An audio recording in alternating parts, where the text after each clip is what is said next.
So by the time I finish the sentence, 1.25 million new images will have been uploaded online. That's 1.8 billion new images uploaded daily. To give you a little bit of perspective, the human brain can process 36,000 images per hour and barely 10 images per second. In this era of visual inflation, we are starting to experience visual cognitive fatigue. Cities are the first victims of this visual inflation. If you walk around the streets of a megacity like London, you'll be encountering 6,000 commercial images daily. These images are constantly vying for your attention, leaving you feeling exhausted, tired, and anxious.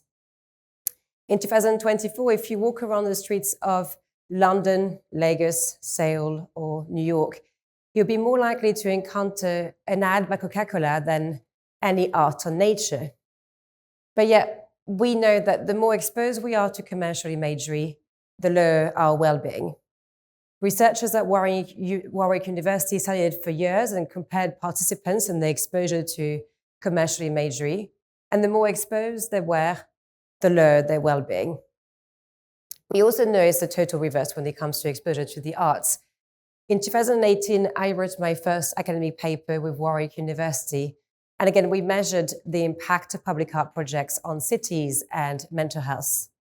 And there was one result that was really interesting, is that 84% of people not only confirmed that it was increasing their mental health, but actually they were willing to contribute financially through their taxes for more public art projects in their cities.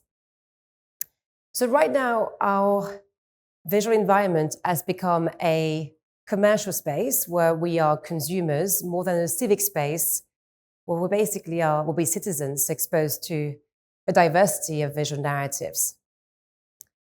Even more problematic than this, 4 out of 5 billboards in the UK, where I'm from, are in working class areas.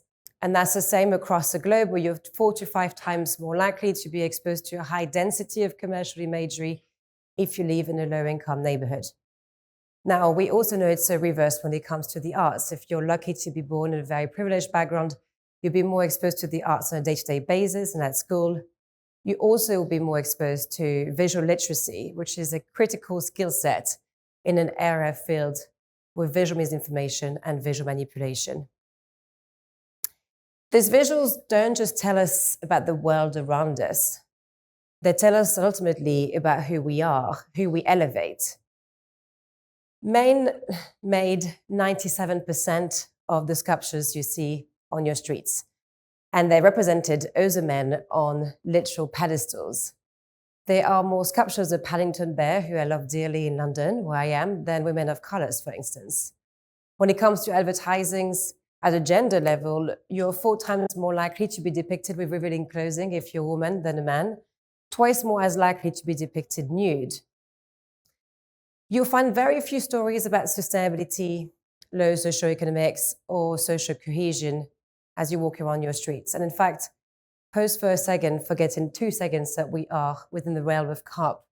But when you commute to work on a day-to-day basis, how unlikely it is that you will see any visual narrative to do with any of the 2030 UN goals, whether it's quality education, well-being, or zero hunger. We need to see the value of society we wish to live in. We cannot fight for climate change if we constantly told to visually consume more. We also can't support female empowerment if we are constantly objectified on every single advert. Through our public arts schemes, we've started to give the options to citizens to opt out of unwanted advertising. It's actually the first time this year that the Supreme Court of Switzerland ruled against visual pollution. And for the same citizens to therefore share their values, and for those values to be integrated as public art projects, for those public art projects to be part of our cityscapes. This is what we started building 9 years ago, when we set up the first talent agency in the art world. By then, we have now delivered 300 projects, and we were also the first B Corp in the sector. Many of those visual stories that would never have existed in our cityscape in the first place. And here is a quick snippet of them.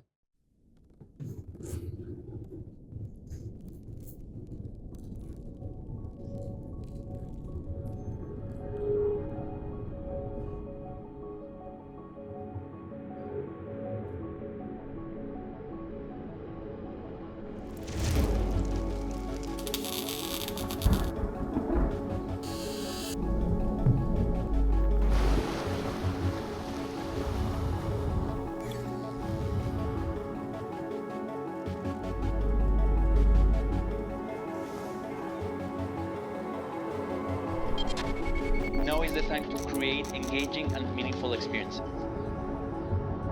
Cities are in our lifetime going to grow like crazy, and we need to work out how we can make it an inspiring cultural environment.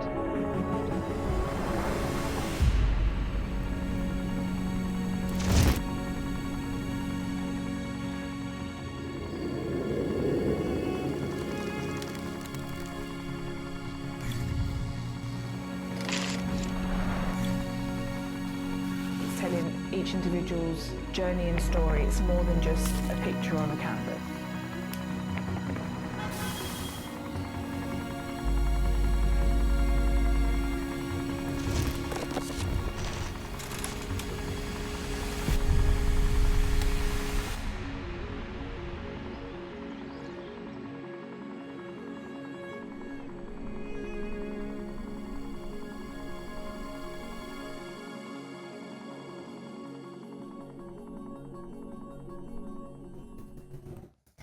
I hope you will help me continue to build those visually inclusive stories, and I hope you'll help me combat visual pollution. Thank you.